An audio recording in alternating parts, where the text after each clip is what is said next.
عراق کا بادشاہ ملک فیصل اول گہری نیند میں تھا۔ اس نے خواب میں دیکھا کہ کوئی اسے کہہ رہا تھا کہ ہم رسول اللہ صلی اللہ علیہ وآلہ وسلم کے دو صحابی دریائے دجل کے کنارے دفن ہیں، دریا کا رخ تبدیل ہو رہا ہے، پانی ہماری طرف بڑھ رہا ہے۔ حذیفہ بن یمان رضی اللہ تعالی عنہ کی قبر مبارک میں پانی آ چکا ہے، جبکہ جابر بن عبداللہ رضی اللہ تعالی عنہ کی قبر میں نمی ہونے لگی ہے۔ ہمیں یہاں سے نکال کر دریا کے کنارے سے کچھ فاصلے پر دفن کیا جائے۔ عراق کے بادشاہ نے یہ الفاظ خواب میں سنے، لیکن ان کی طرف کوئی توجہ نہ دی۔ دوسری رات پھر یہی الفاظ سنائی دیے، لیکن اس نے اب بھی توجہ نہ دی۔ تیسری رات یہ خواب عراق کے مفتی اعظم نور السعید پاشا کو دکھائی دیا۔ انہوں نے اسی وقت وزیر اعظم کو ساتھ لیا اور بادشاہ کی خدمت میں پہنچ گئے۔ جب انہوں نے بادشاہ سے اپنا خواب بیان کیا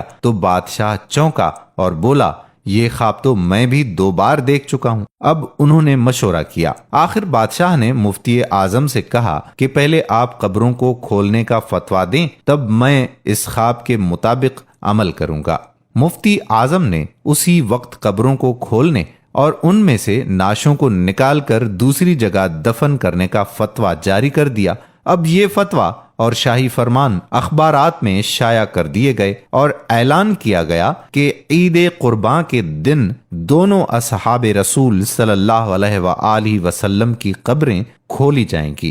اخبارات میں جوں ہی یہ خبر شائع ہوئی تو دنیا اسلام میں بجلی کی طرح پھیل گئی۔ اخبارات کی دنیا اس خبر کو لے اڑی، اور مزے کی بات یہ کہ یہ حج کے دن تھے۔ تمام دنیا سے مسلمان حج کے لیے مکہ اور مدینہ میں پہنچے ہوئے تھے۔ انہوں نے درخواست کی کہ قبریں حج کے چند روز بعد کھولی جائیں تاکہ وہ سب بھی اس پروگرام میں شرکت کر سکیں۔ اسی طرح حجاز، مصر، شام، لبنان، فلسطین، ترکی، ایران، بلغاریہ، روس اور ہندوستان وغیرہ ملکوں سے شاہ عراق کے نام سے بے شمار تار پہنچے کہ ہم بھی اس موقع پر شرکت کرنا چاہتے ہیں، مہربانی فرما کر مقررہ تاریخ چند روز آگے بڑھا دی جائے۔ چنانچہ دنیا بھر کے مسلمانوں کی خواہش پر دوسرا فرمان یہ جاری کیا گیا کہ اب یہ کام حج کے 10 دن بعد کیا جائے گا۔ آخرکار وہ دن بھی آ گیا جب قبروں کو کھولنا تھا۔ دنیا بھر سے مسلمان وہاں جمع ہو چکے تھے۔ پیر کے دن دوپہر 12 بجے لاکھوں انسانوں کی موجودگی میں قبروں کو کھولا گیا۔ حضرت حذیفہ بن یمان رضی اللہ تعالی عنہ کی قبر میں کچھ پانی آ چکا تھا، جبکہ حضرت جابر بن عبداللہ رضی اللہ تعالی عنہ کی قبر میں نمی پیدا ہو چکی تھی، اگرچہ دریائے دجلہ وہاں سے 2 فرلانگ دور تھا۔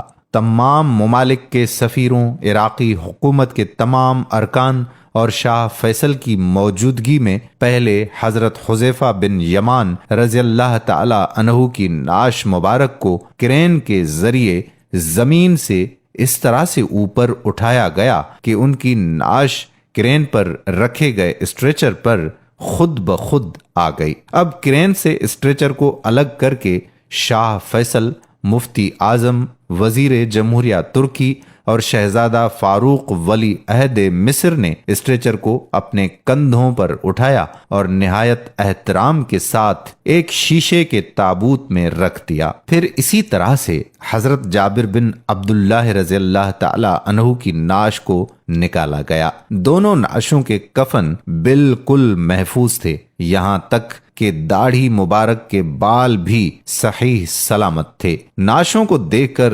قطعاً یہ احساس نہیں ہوتا تھا کہ وہ 1300 سال پہلے کی ہیں، بلکہ یوں گمان گزرتا تھا کہ انہیں وفات پائے ابھی مشکل سے 2-3 گھنٹے ہوئے ہوں گے۔ سب سے عجیب بات یہ ہے کہ دونوں کی آنکھیں کھلی ہوئی تھیں۔ ان میں اس قدر تیز چمک تھی کہ دیکھنے والے ان آنکھوں میں آنکھیں ڈال کر دیکھ نہ سکے۔ بڑے بڑے ڈاکٹر یہ منظر دیکھ کر دنگ رہ گئے۔